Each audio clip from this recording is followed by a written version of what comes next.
আচ্ছা, 21 নম্বর সৃজনশীল, যেহেতু পুরাতন বই এখানে ক নাম্বার প্রশ্নটা বাদ যাবে।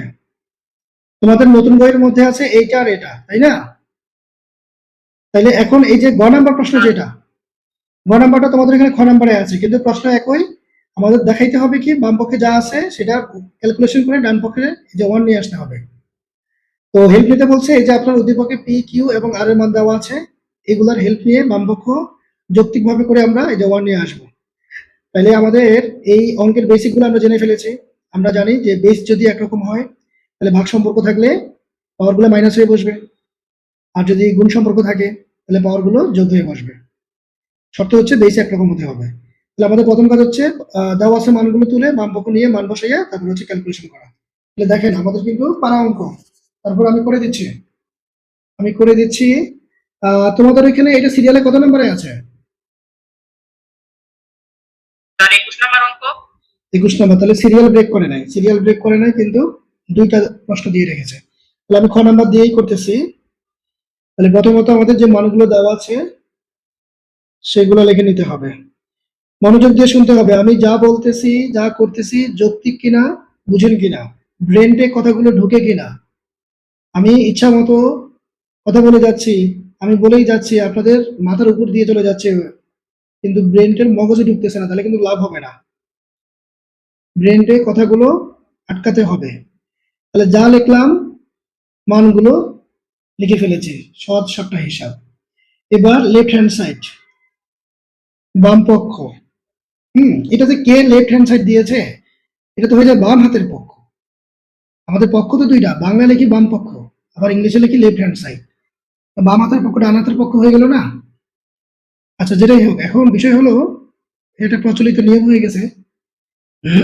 এখন এই যে আমাদের বাম পক্ষে আছে কি পি বাই কিউ, উপরে আছে এ স্কোয়ার প্লাস হচ্ছে এ বি, আর হচ্ছে প্লাস বি স্কোয়ার।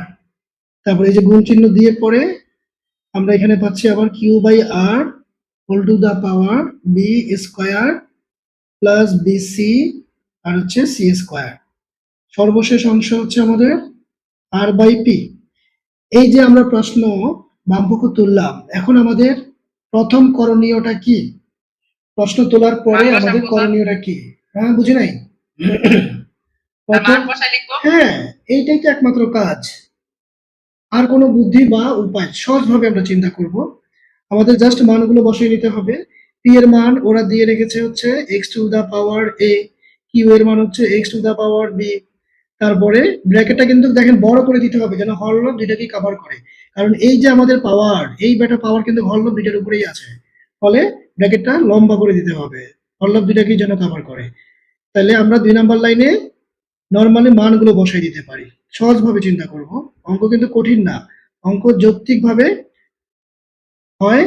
ইন্টারেস্টিং ব্যাপার হচ্ছে এখানে কোনো রূপকথার গল্প নাই, বুদ্ধি খাটিয়ে মাথা ঠান্ডা রেখে আমরা করে ফেলবো। হ্যাঁ, ঘ্যান ঘ্যান করে পড়তে হবে, শরীর দিয়ে ঘাম চলে আসবে পড়তে পড়তে, ওই কষ্টটা নাই। তারপরেও যে তোমরা কেন অঙ্ককে ভয় পাও আমি বুঝি না। হ্যাঁ, ঠান্ডা মাথায় তোমরা যে অস্থির, ঠিক আছে, আগডুম বাগডুম চিন্তা করো, এই কারণে তোমরা মনোযোগ বসাইতে পারো না। অঙ্ক হচ্ছে ঠান্ডা মাথা, সুন্দরভাবে বুঝে বুঝে বুঝে বুঝে করে হতে হবে।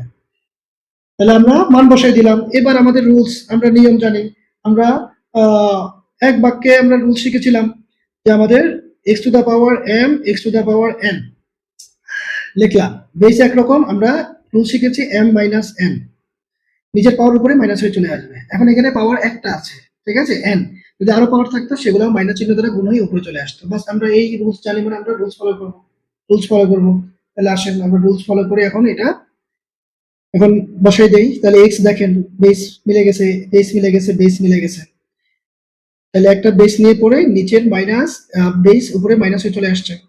তারপরে পাওয়ার যা আছে তাই, নো চেঞ্জ। তাহলে এ স্কোয়ার প্লাস হচ্ছে এ বি প্লাস হচ্ছে বি স্কোয়ার।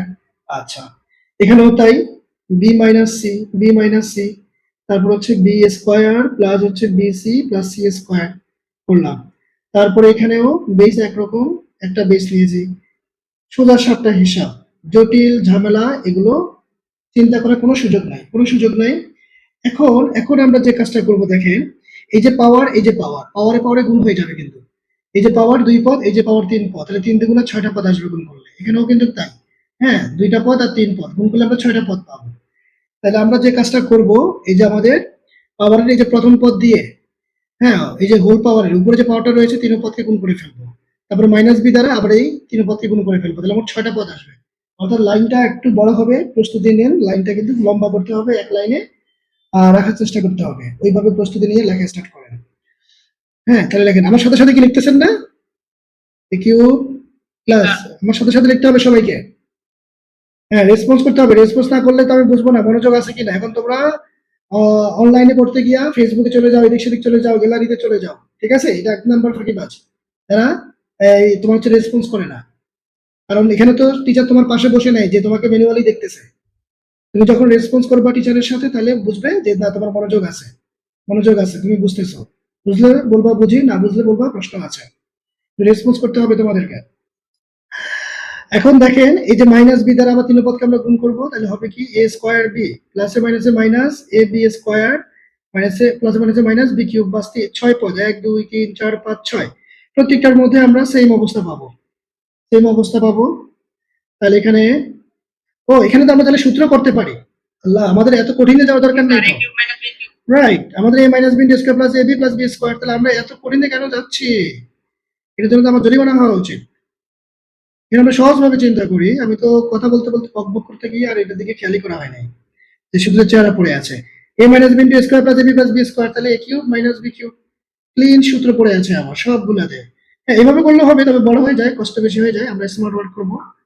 তাহলে কিউব মাইনাস বি কিউবের সূত্র সব জায়গাতেই পড়ে আছে, আমরা জাস্ট হচ্ছে প্রয়োগ করে দেব। এখন ফাইনালি এই যে আমার 3টা বেস একই রকম চেহারা, তাহলে আমরা একটা বেস নিয়ে পরে বাকি পাওয়ার গুলো প্লাস চিহ্ন দ্বারা গুণ করে বসাবো। প্লাসে প্লাসে প্লাস বি কিউব, প্লাসে মাইনাসে মাইনাস সি কিউব। এখন তোমরা বলতে পারো যে সি কিউব তো মাইনাস, এটা প্লাস হলো না কেন? আমরা না বলছি গুণের সময় পাওয়ার প্লাস হয়। প্লাস হয় বলতে কি প্লাস চিহ্ন দ্বারা গুণ করতে হয়, গুণ। আপনি যে রেডিমেড প্লাস চিহ্ন বসাই দিবেন বিষয়টা এমন না, প্লাস চিহ্ন দ্বারা গুণ করে বসাইতে হবে। তো একটা পদ থাকলে প্রবলেম হয় না। আচ্ছা একটা পদ থাকলেও যদি মাইনাস হলে থাকে, আমরা তখন প্লাস মাইনাস মাইনাস করবো, প্লাস চিহ্ন দ্বারা গুণ করবো। আর নিচে থাকলে ভাগ থাকলে মাইনাস চিহ্ন দ্বারা গুণ করে বসবে। তাহলে এখানেও তাই, প্লাস আছে প্লাসে প্লাসে প্লাস সি কিউব, তারপরে এ কিউবের সামনে মাইনাস আছে, প্লাসে মাইনাসে মাইনাস এ কিউব, বাস বাস। এখন দেখেন চেহারা কার কার মিলেছে, এই যে সমান সংখ্যক চেহারা মিলে গেছে, সমান সংখ্যক, ফলে কিছুই থাকে না, জিরো ওয়ান কিন্তু না। অনেকে আবার ওয়ান দিয়ে আবার ভুল করে ফেলে, কাটাকাটির ক্ষেত্রে কিছু নেই মানে ফলাফল জিরো। আবার ভাগের ক্ষেত্রে যদি কাটাকাটি করে কিছু না থাকে, এ বাই এ কিছু নেই মানে এখানে ওয়ান। ভাগের ক্ষেত্রে কাটাকাটি করে কিছু নেই মানে ওয়ান, এখন কিন্তু zero, x to the power zero মানে হচ্ছে ওয়ান। তাহলে আমরা ওয়ান যে পাইলাম, তাহলে আমাদের একটু তাকাইতে হবে আমাদের ডান পক্ষের চেহারা মতো হয়েছে কিনা। তাহলে এই যে দেখেন ডান পক্ষের যে ওয়ান সেটা চলে আসছে, তার মানে এখন আমরা লিখতে পারি সমান রাইট হ্যান্ড সাইড। ফাইনালি লিখতে হবে সুতরাং দিয়ে লেফট হ্যান্ড সাইড সমান রাইট হ্যান্ড সাইড। কি করতে বলছে দেখাও, শুট। তাহলে 100% কি বোঝা গেছে? প্রতিটা লাইন ব্যাখ্যা সবাই বুঝতে পেরেছেন? কোনো ধরনের প্রশ্ন কনফিউশন যদি থাকে আমাকে বলতে হবে। স্যার একবার বুঝাই দেন।